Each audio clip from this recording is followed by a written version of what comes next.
dia, o Bem-Estar de hoje começa indo ao vivo direto a Brasília, porque foi divulgado agora há pouco um relatório que confirma a contaminação do rio Paraopeba, na região de Brumadinho, e em pelo menos outros 20 municípios, contaminação por metais pesados. Vamos fazer contato com o repórter Fred Ferreira, que está em Brasília e tem as informações. Bom dia. As pessoas que têm contato com essa água contaminada, Fred, elas têm que ficar atentas a que tipo de sintoma?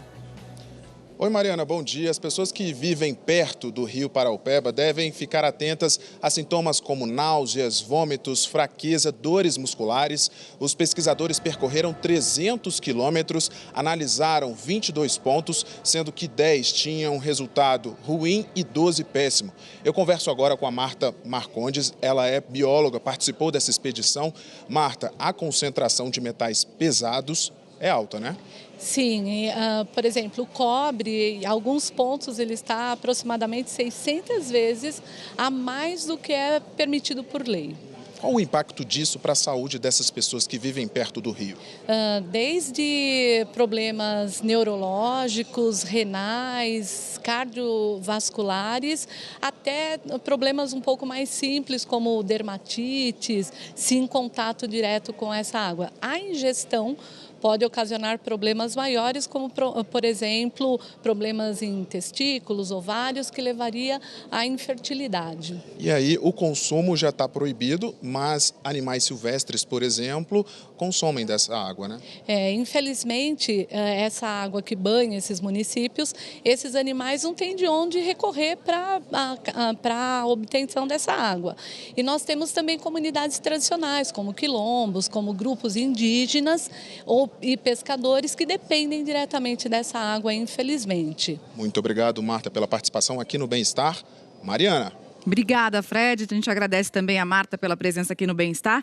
A nutricionista Patrícia Cruz está aqui com a gente hoje. O Fred falou um pouquinho, né, Patrícia, de náusea e de vômito, mas tem alguns outros sintomas que esses metais pesados também podem causar no organismo. Sim, pode causar tremor, dor abdominal, cólica, fadiga extrema, depressão. Então, não dá para comer esses alimentos se eles forem irrigados por essa água. E se por acaso teve o consumo pontual, né, ou se apresentou esses sintomas, precisa ir ao médico para fazer o tratamento. Não pode consumir, né? E se consumir sempre vai apresentar quadros mais graves, como ela já disse, de infertilidade e algumas outras doenças mais graves. Vamos falar agora sobre adoçante. Um estudo mostra que o consumo pode mudar a nossa flora intestinal e aí altera todo o funcionamento do nosso corpo. Quem vai explicar direitinho pra gente é a Valéria Almeida. Adoçante no lugar de açúcar. Eu excluí de fato qualquer tipo de açúcar do meu cotidiano, seja no café da manhã ou seja no almoço. O refrigerante? Sempre zero. E vai no adoçante por quê? Cortar caloria, não tenho diabetes, nada disso, é dieta mesmo. O problema é que consumir adoçante demais pode trazer consequências não desejadas. É o que mostra um estudo publicado na revista científica Nature. Numa primeira etapa, os pesquisadores deram doses elevadas de adoçante para camundongos diariamente. E observaram ao longo de 11 semanas que os adoçantes modificaram a microbiota intestinal dos animais. A gente tem várias comunidades de espécies de bactéria vivendo no intestino. Algumas podem se proliferar mais ou menos na presença do adoçante. Essa mudança na microbiota levou a alterações no metabolismo. Esses camundongos começaram a desenvolver o que se chama de intolerância à glicose. Essa glicemia permanece alta por mais tempo, podendo levar a toxicidade ou até mesmo a quadros de pré-diabetes. Numa segunda etapa, os pesquisadores transferiram a microbiota alterada para outros camundongos que não tinham consumido adoçante. E eles desenvolveram a mesma intolerância à glicose. Mas será que nos humanos o efeito desses produtos é o mesmo? Os pesquisadores também estudaram 381 pessoas não diabéticas que já consumiam adoçante em excesso e descobriram que muitas delas tiveram as mesmas reações que os camundongos. Mas é importante destacar em tudo isso é que nem todos os pacientes que estavam comendo adoçante tinham esse efeito. Então, o que ficou claro no estudo é que depende muito da microbiota inicial do indivíduo. Ainda não é possível dizer que todo mundo que come adoçante sem necessidade vai ter um problema metabólico, vai ter uma alteração. Mas algumas pessoas têm um risco maior do que outras. Agora, esse risco é complicado, né, Patrícia? Porque a gente não sabe muita informação sobre a nossa microbiota, sobre as bactérias que estão no nosso intestino. Então, o que a gente pode dizer como dica? Assim, tem um consumo, um limite para o consumo de um adoçante que a gente pode estabelecer? Daqui eu não posso passar? Sim, tem. Os adoçantes são os aditivos alimentares mais estudados no mundo, né? E nós temos já recomendações do Comitê de Experts da Organização Mundial de Saúde que já estabeleceram limites de ingestão diária aceitáveis. Então, por exemplo, a sucralose são 15 miligramas por quilo de peso. Então, a gente vai fazer uma conta. Então, por exemplo, vai ser o equivalente a 75 sachês por dia. É bastante. Tem gente que consome isso? A pessoa que tem um paladar muito puxado para o doce, ela pode chegar muito próximo, né? Então, porque tem gente que adoça o alimento que já é adoçado com adoçante, né? Porque ela gosta muito de doce, né? E você falou dos sachês, mas no caso das gotas é mais difícil da gente ter controle, né? É, porque tem gente que nem conta, né? Vai ali a olho, dá uma espremidinha, então pode alcançar sim, né? E a gente precisa sempre orientando para que essa pessoa vá desestimulando esse paladar adocicado. Qual é a dica para desestimular? Vai reduzindo. Então, por exemplo, começa diminuindo as gotinhas, né? Vai reduzindo o número de sachês. Então, usa 10 sachês num potinho de iogurte natural desnatado. Hoje usa 10, amanhã usa 9, no outro dia vai usando 8, até realmente usar 1, usar 2, deixar aquele paladar, aquele sabor adocicado, mas levemente adocicado. A gente está vendo aqui as latinhas de refrigerante, porque tem muita gente que acha que bebida diet, zero, beleza, tá liberada.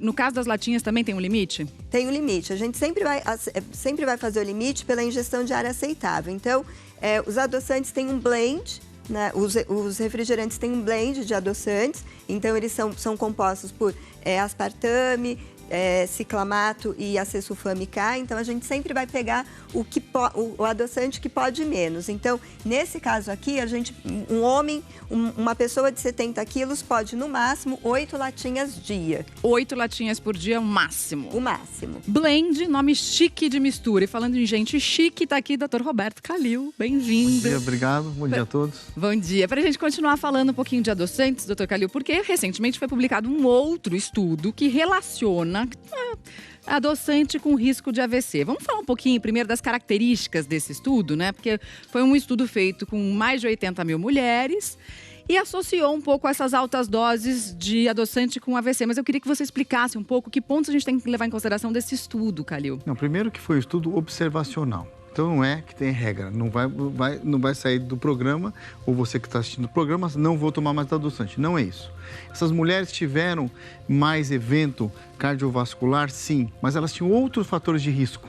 Vamos dar uma olhada aí, que a gente já vai ver uma outra tela explicando exatamente isso, doutor Calil, que eram mulheres que já estavam na menopausa. Mulheres na menopausa que aumentam o risco de doença cardiovascular. Aí o diabetes na família, obesidade, dieta hipercalórica, fumam. Então, são vários fatores de risco para a doença coronária, que aumenta o risco de infarto e derrame cerebral, do acidente vascular cerebral. Então, não é o adoçante. Então, foi um estudo observacional. Tem várias críticas a esse estudo interessante, mas veja, o adoçante em doses usuais não aumenta, não tem comprovação que aumenta o risco de doença cardiovascular. A menopausa tem, né, doutor Calil? Vamos entender um pouquinho melhor. Então, a menopausa é um dos riscos para a mulher. A mulher infarta também. Existe um mito que a mulher não infarta, mas 30% dos infartos no Brasil são mulheres, para você ter uma ideia. Então é bastante isso. E elas começam a infartar, quer dizer, a incidência aumentar depois da menopausa. E começa também a formar placa de gordura nas artérias e vai acabar fechando a artéria e infartar. Ela tem uma proteção hormonal até a menopausa. Perde a proteção hormonal do estrógeno, aumenta o risco cardíaco. Então aumenta o risco de aumentar a gordura abdominal, da síndrome metabólica, de aumentar colesterol e de depositar gordura na parede dos vasos, das artérias, o que vai levar ao infarto e ao acidente vascular cerebral. Então, a mulher infarta sim. 30% dos infartos são mulheres. Esse é um mito que tem que ser completamente derrubado. Você, mulher, tem que se cuidar, né? Principalmente depois da menopausa. Não é só cuidar da família toda, é cuidar da gente também, né? Agora, falando um pouquinho dessa questão do estudo observacional, o que quer dizer isso, Patrícia? Esse estudo observacional, ele não foi dado uma dose. Então, eu vou pegar ali 81 mulheres e vou dar uma dose de determinado adoçante. Então, esse estudo, por exemplo, ele nem conseguiu dizer pra gente que tipo de adoçante foi estudado, né? Então, ele não deu uma dose e depois relatou os sintomas, né? Ele só disse que essas mulheres, quantas vezes elas usavam adoçante? Usavam menos de uma vez por semana ou nunca usavam mais de 2 vezes por semana ou usavam mais de 2 vezes por dia. Então, ele não deu uma dose e relacionou o efeito. Ele só fez essa pergunta e elas respondiam. Por isso que a gente não dá para afirmar que a causa é o adoçante e o efeito é o AVC, né? Não dá para afirmar, esse estudo não tem essa causa e efeito, como a gente diz. Não tem. Vamos ver agora imagens ao vivo do Rio de Janeiro, porque hoje cedinho, perto das 7 horas da manhã, uma colisão entre trens deixou 9 feridos em São Cristóvão. O maquinista de um dos trens ainda está preso nas ferragens. Os bombeiros trabalham desde cedo no resgate desse maquinista. É bem complicado esse resgate e a gente volta a qualquer momento com outras informações.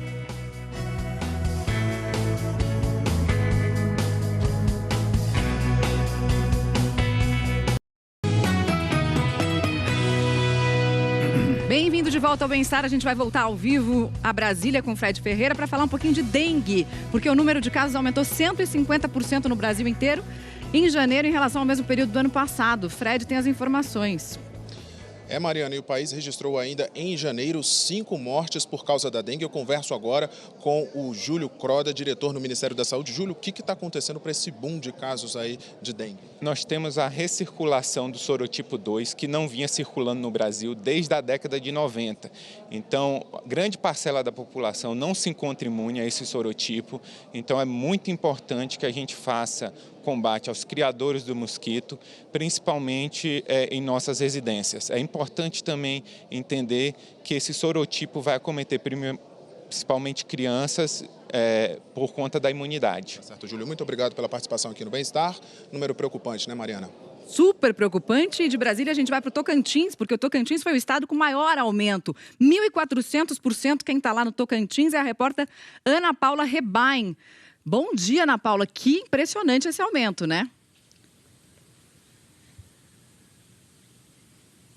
É verdade, Mariana, impressionante, viu? A gente está aqui numa casa na área norte de Palmas, onde os agentes estão, neste momento, fazendo o levantamento do LIRA, que é aquele levantamento do índice rápido de infestação do Aedes aegypti. É um levantamento importante para o município traçar estratégias. A gente vai falar agora com a Betânia Costa, que é gerente dessa área aqui na Prefeitura. Betânia, no último levantamento, Palmas também teve um índice acima do aceitável, né? Sim, 4,1. E a partir daí nós traçamos outras medidas mais intensas nessas quadras com índice alto e fazendo mutirões em cada quadra.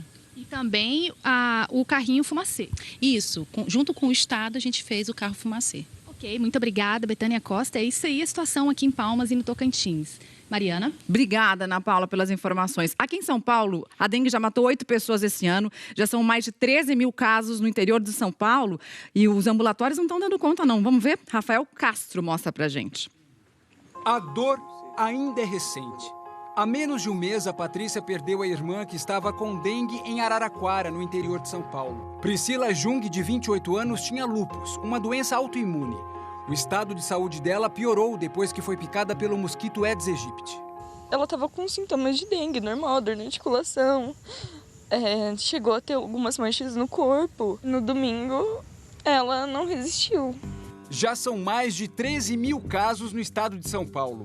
8 pessoas morreram com a doença. 3 em São José do Rio Preto, 2 em São Joaquim da Barra e 3 em Araraquara.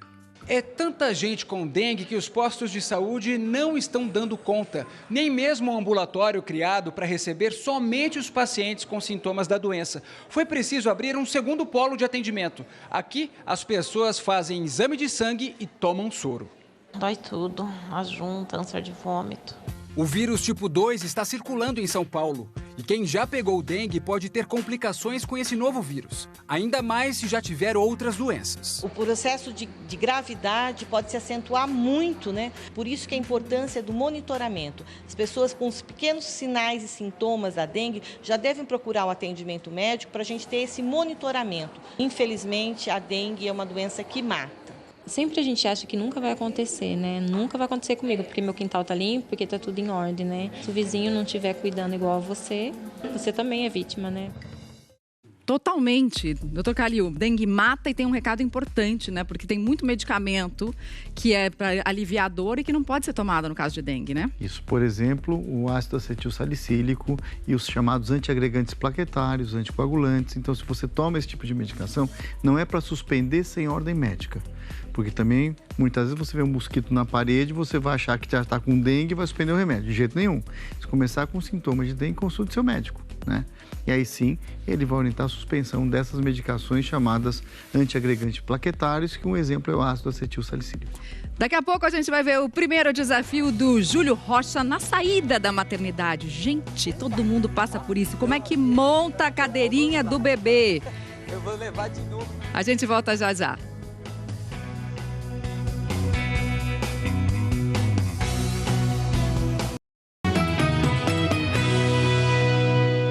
Bem-vindo de volta, agora é a hora de Sou Pai e Agora. E chega aquele momento que ele não pensou antes, né? Teve 9 meses para pensar, mas não pensou em montar a cadeirinha para levar o bebê para casa. Vamos ver, Júlio Rocha, fala aí pra gente.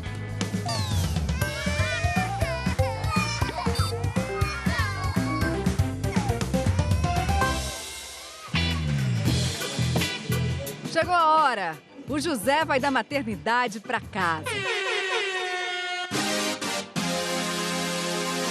A minha felicidade é tão grande que eu queria ficar dando pulo aqui, porque você não tem noção. Natural, né, Júlio? Você tá animado, óbvio. Mas você já parou pra pensar como é que o José vai pra casa? Eu achava de verdade que o bebê ele ia no colo da Carol. Mas aí a Carol falou que tem que ir no bebê conforto. Todos os bebês que saem daqui saem no bebê conforto ou saem no colo da mamãe? Sempre no bebê conforto. Sempre no bebê conforto. Sempre. Então o bebê conforto tá aqui. Certo. Já há uns 5 meses no carro. Vamos lá. Só que eu não aprendi a mexer. Você não é o único, não. Tá aqui o nosso especialista, o manobrista da maternidade.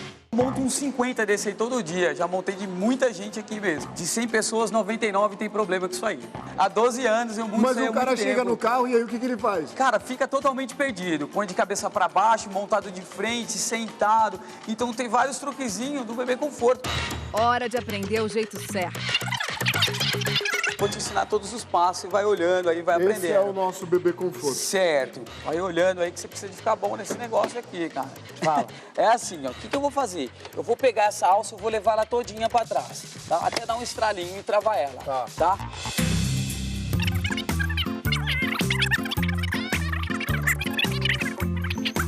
Eu não sabia de nada, então vamos lá. Nada.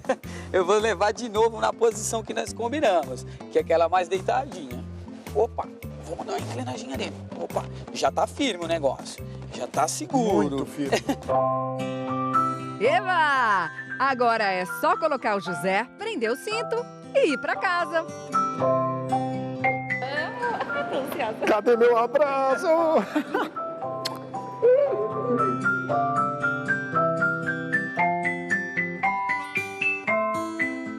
Se não fosse o Israel, o santo manobrista, né, esse beijo não teria sido tão gostoso. Tá chegando o carnaval e agora tem mais uma dica no nosso Desce pro Play.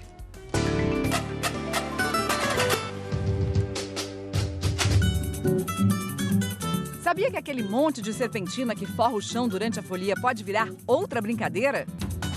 A brincadeira é Múmias de Carnaval. Você vai precisar de muita serpentina.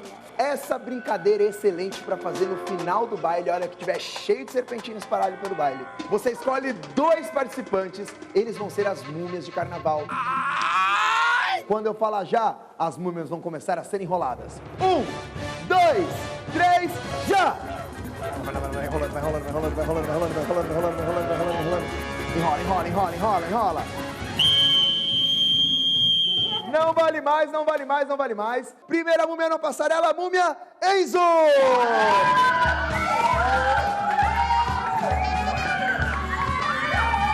Sensacional, sensacional. E com vocês na passarela, a múmia Renato! Ó.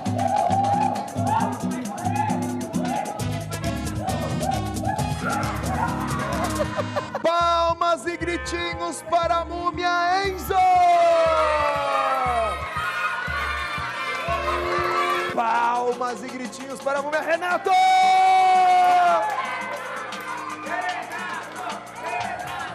Tenho que anunciar que foi vitória dessa vez da múmia Enzo! Tá vendo como dá pra divertir a criançada sem sair de casa? Então chama todo mundo e... Desce pro play! Calil, melhor é que o Enzo ganhou, mas o Renato estava lá comemorando também. Muito bem. Não é? Porque o importante é se divertir. Temos mais uma dúvida do nosso auditório virtual, da Andréia. Quem é diabético vai usar o quê? Claro, a gente está falando que adoçante, tem que tomar cuidado. A Andréia está preocupada. Então, quem é portador de diabetes vai usar o adoçante, mas a Sociedade Brasileira de Diabetes permite o uso de 5% do valor calórico total da dieta de sacarose. Açúcar. Isso vai ser o equivalente a uma colher de sopa de açúcar. Então, se ela não gosta de adoçar o café com o adoçante, ela pode usar um pouquinho de açúcar, desde que esteja compensada, desde que a glicemia dela esteja compensada. Obrigada pela presença, Patrícia. Doutor Calil, prazer sempre. Obrigada. Prazer. Bom carnaval pra vocês, se a gente não se ver até lá. Muito obrigada. Se cuida. Vem aí, Fátima Bernardes, com mais um encontro e a gente volta a se encontrar amanhã. Até lá.